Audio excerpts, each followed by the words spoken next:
السلام عليكم ورحمة الله عروري sheeko cusub ayaan baranaynaa maanta sheekadan waxay ku saabsan tahay nin lagu magacaabi jiray xaaji caajis iyo deegaankii caajiska ahaa sheekadan sidan ayay ku bilaabanaysaa xaaji caajis wuxuu deganaa deegaan lagu magacaabi jiray deegaankii caajiska deegaankaas qaabku uu dhisan yahay wuxuu u ekaa meel ay caajisnimo badan iyo wahsi badan uu ka jiro shimbiraha deegaankaas ku nool xitaa waxay u duulaan si tartiib ah taasoo mararka qaar keenta inay shimbiraha cirka ka soo dhacaan geedaha iyo cawskana sanad ay ku qaadan jirtay inay xitaa 10 sentimitir kor u weynaadaan xitaa geedaha haddaa fiirsid oo waaweyn waxay u ekiin geedo caajis ah mase og tahay waqtiga ay dadka hurdada ka soo kacaan dadka deegaanka caajiska ah deganaa ma qiyaasi kartaa waqtiga ay tahay jawaabta su'aashaas waa inaysan hurdada kaba soo kacin subaxdii sida dadka kale oo caadiga ah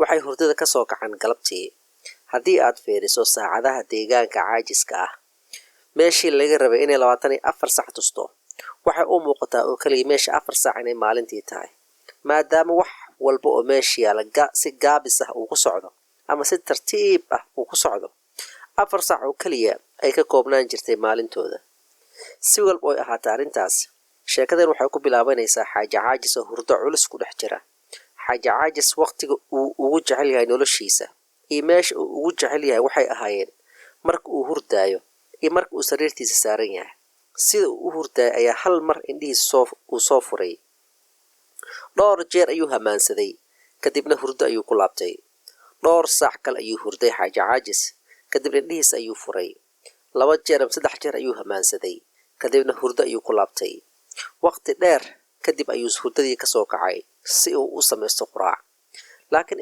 inkastoo aan ku magacaabnay quraac waqti wuxuu ahaa oo qoraxda ay dhex rabtay kadib shaah inuu samaysto ayuu bilaabay jalmad ayuu dabka saartay laakiin shaah in la samaysto 2 saac ay qaadan jirtay deegaankii caajiska ahaa kadib canjeero ayuu dubtay taasoo ayadana qaadan jirtay 3 saac iyo nus in la dubo canjeero mase ogtahay xaruurey xataa haddii wax dabka la saaro oo lagu iloobo inaysan guban jirin maadaama deegaankii caajiska ahaa wax walba si gaabis ah uu ku socday taasoo suurtagal aysanba ahayn in wax uu gubto intii xaaji caajis uu sugayay jalmadii shaahiga inuu karkaro kursigii uu jeclaa ayuu isku fidiyey caruurey ma ogtiina waxay dhacay waxaan u malaynayaa inaad qiyaasi kartiin waxay dhacay xaaji caajis intuu dhowr jeer hamaansaday ayuu kursigii ku hurday kadib hal mar ayuu hurdada ka soo booday xaaji caajis taasoo ahayd waxyaab leh sababtoo ah deegaankii caajiska ahaa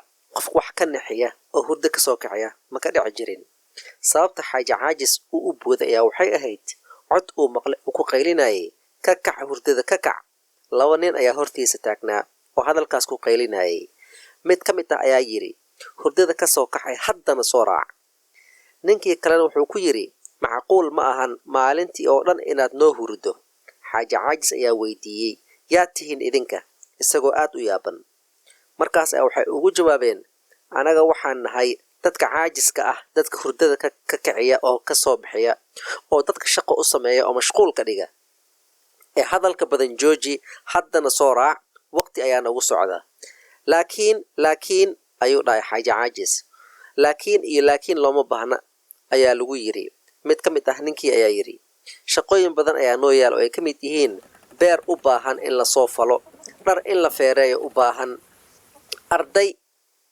wax la baro u baahan alaab wasaq ah oo dhaqid u baahan iyo cunto karis u baahan iyo dhar in la soo talo u baahan xaaji caajis intaas markuu maqlay ayuu isku naxay liiskaas dheer oo shaqo ah laakiin ninkii ayaa warkiisa iska sii watay oo yiri waxaa kaloo noo yaala dhar badan oo wasaq ah oo dhaqitaan u baahan dhul wasaq ah oo nadiifis u baahan baabuur halaysan oo in la sameeyo u baahan ilmo baahan oo caano u baahan xoolo in la maalo u baahan iyo adeeg suuq in laga doono u baahan dhuxul in la soo iibiyo oo dab lagu shido u baahan iyo dukaan dayacan oo in laga soo shaqeeyo u baahan iyo dad xanuunsan oo cisbitaal ku jira oo in la daaweeyo u baahan ninkii caajiska ahaa ayaa jahwareeray intaas oo shaqo ah markii loo tiriyey kadib labadii nin waxay ku amreen inuu shaqadii bilaabo waxaa lagu yiri orod ee dhaq oo gooy oo orod ee sida loo kariyo cuntada jarjar baaldi biyo kusoo qaad nadiifi dhulka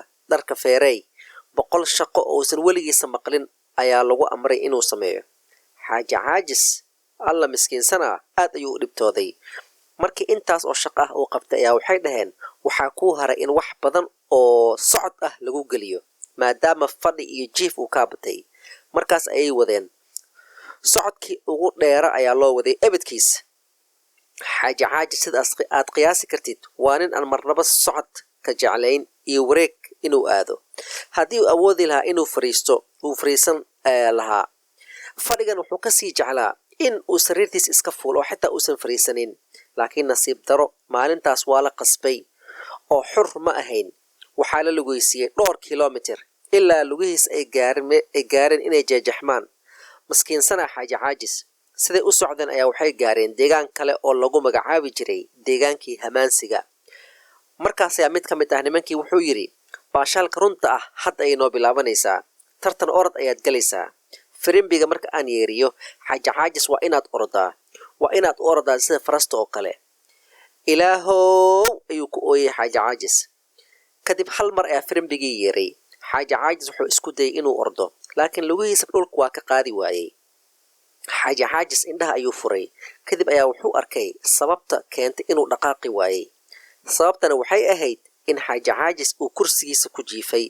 labada nin uu amraayayna meesha ma joogin. dhibkan uu maray oo dhan waxay ahayd riyo xun oo uu ku jiray. codka firimbiga uu maqlayna waxay ahayd jalmadii dabka u saarnayd oo karkaraysay.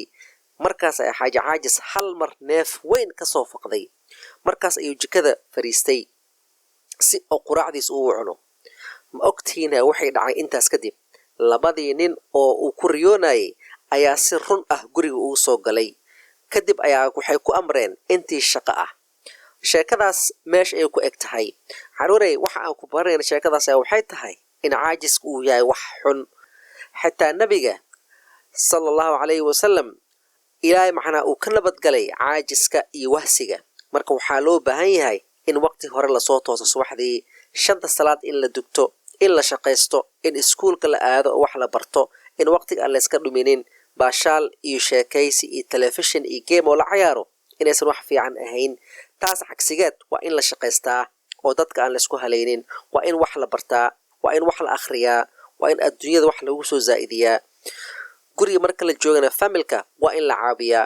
haddii caajis aad noqotid maalin maalmaha ka mid ah ayaa waxaa kuugu dhici doonta sheekadii ku dhacday xaaji caajis oo kale oo si run ah shaqo adag lagu gelin doono oo markaas aad ka ooyi doontid sababtoo ah maadaama caajis iyo wahsi badan waqtigaa iskaga halaysay. sheekadan intaas ayay noogu eg tahay.